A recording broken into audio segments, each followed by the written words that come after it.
Saudara, misteri kematian Vina dan Eki tidak lantas menjadi terungkap dengan tertangkapnya Peggy Setiawan yang disebut-sebut sebagai otak pembunuhan. Polisi diminta mengedepankan scientific crime investigation dalam penyidikan dengan tidak lagi mengandalkan keterangan tersangka yang bisa saja berkata bohong. Bersama Tia Anissa, inilah Kopi Pagi, komentar pilihan liputan 6 pagi.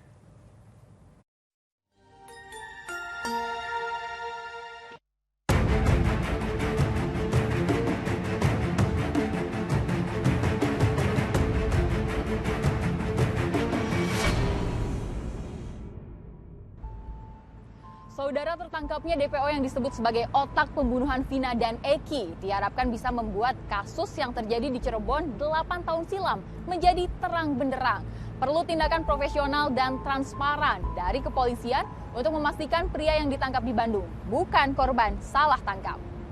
Sebenarnya seperti apa peristiwa pembunuhan Vina dan Eki dan kenapa pihak kepolisian sampai begitu sulit untuk menangkap ketiga DPO? Bersama saya Tia Anissa dan juru kamera Ilham Elias. Inilah Kopi Pagi, komentar pilihan liputan 6 pagi.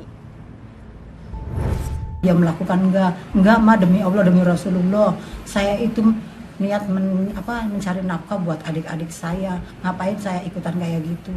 Ya udah ma, ini sih Peggy lagi dikasusin begini.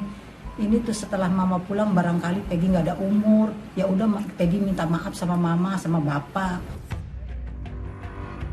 Minta maaf, kata inilah yang diucapkan Peggy Setiawan alias Peron ketika ditemui orang tuanya di Polda Jawa Barat. Peggy ditangkap karena diduga sebagai otak pembunuhan Vina Dewi Arsita dan Muhammad Rizky 8 tahun silam. Tidak hanya menangkap, polisi juga menggeledah rumah Peggy di Blok Simaja, Kepongpongan, Talun, Cirebon. Dalam penggeledahan, polisi menyita sejumlah dokumen pribadi mulai dari surat lahir, ijazah, kartu keluarga, hingga sejumlah foto Peggy. Ini kali kedua polisi menggeledah rumah Peggy. Pada tahun 2016 atau tidak lama setelah pembunuhan Vina, polisi juga sempat datang ke rumah ini. Mereka mencari Peggy, namun tidak ketemu. Polisi kemudian membawa 2 sepeda motor milik Peggy yang disebut sebagai barang bukti. Sejak saat itu, polisi tidak pernah lagi datang mencari Peggy. Itulah sebabnya mereka kaget ketika tiba-tiba polisi mengeluarkan daftar pencarian orang dan menangkap pria lulusan sekolah dasar ini di kawasan Kopo, Bandung. Satu kejanggalannya pada saat 2016 Peggy waktu digerebek rumahnya, Peggy tidak ada tempat karena memang dia sedang berada di Bandung. Sejak kejadian itu juga memang dia berada di Bandung. Kenapa perkara ini kok terhenti? Padahal kan sudah dilakukan penggerbekan, sudah dilakukan dan sudah diberitahukan bahwa Peggy itu ada di Bandung sedang bekerja sebagai buruh bangunan. Kenapa tidak prosesnya dilanjutkan saja? Kan menangkap seorang Peggy itu tidak susah. Dalam DPO, Peggy digambarkan memiliki ciri-ciri tinggi 160 cm, berbadan kecil dengan rambut keriting dan berkulit sawo matang. Putra pasangan Rudi dan Kartini ini sulit ditangkap karena yang bersangkutan disebut kerap berpindah tempat dan berganti nama. Ini dari penyidik di Krimum Polda Jawa Barat bersama dengan tim Mabes Polri telah berhasil menangkap 1 orang terduga pelaku yang berstatus DPO sejak 2016. Ya, yang kita kenal dengan nama saudara Peggy alias Peron, atau saat ini kita berdasarkan informasi yang kita dapatkan bernama Peggy Setiawan. Padahal menurut keluarga dan tetangga, Peggy tidak kemana-mana. Dia hanya bekerja di Bandung sebagai buruh bangunan sambil sesekali pulang ke Cirebon. Keluarga boleh saja ragu dengan keterlibatan Peggy. Namun seorang warga meyakini bahwa Peggy ada di lokasi saat Vina ditemukan terbunuh. Waktu penangkapan itu saudara Peggy itu nggak ada ya waktu penangkapan itu, tapi waktu pas kejadian itu ada. Maksudnya hubungan abang dengan para pelaku atau yang terlibat dengan kasus Vina ini sebatas apa sih? Nggak ada sebatas teman, nggak ada. Saya tahu aja itu anak-anak sering nongkrong di sana di depan bengkel saya. Polisi memastikan Peggy ditangkap berdasarkan sejumlah petunjuk, mulai dari alat bukti berupa keterangan saksi hingga pengakuan terpidana lain. Kendati begitu, tetap saja ada masyarakat yang ragu dengan keterangan pihak kepolisian. Terus posisinya waktu kejadian 2016 itu setahu saya itu dia tuh udah nggak di sini ya, nggak ada di sini. Oh berarti saat kejadian 2016 itu setahu ibu Peggy lagi merantau? Iya. lagi merantau di sini.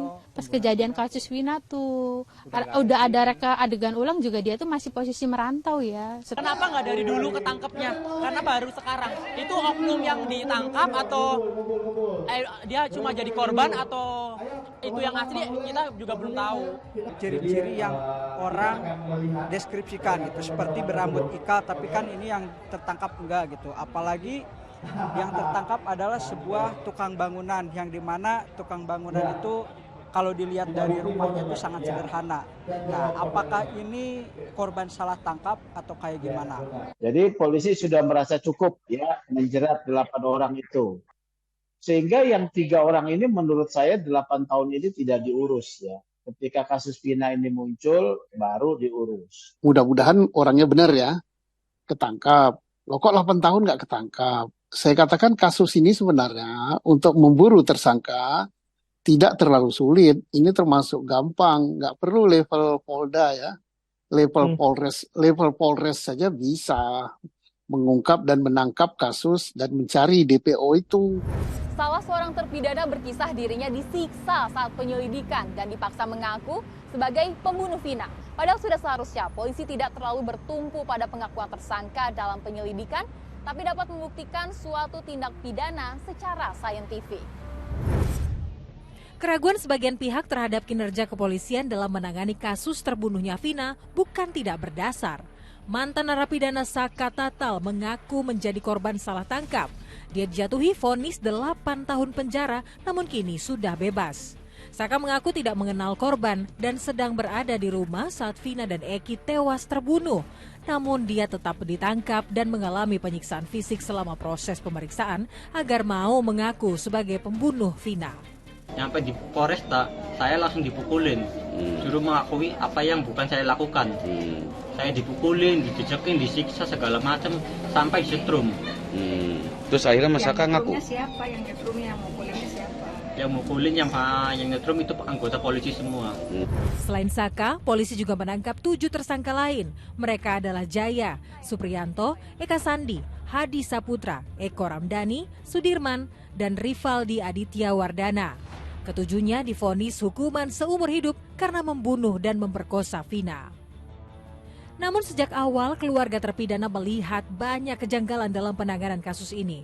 Para tersangka tidak pernah didampingi pengacara selama menjalani proses pemeriksaan di Polres Cirebon. Dalam tuntutan disebutkan bahwa korban tewas akibat tusukan benda tajam. Namun bukti yang dihadirkan dalam persidangan berkata sebaliknya.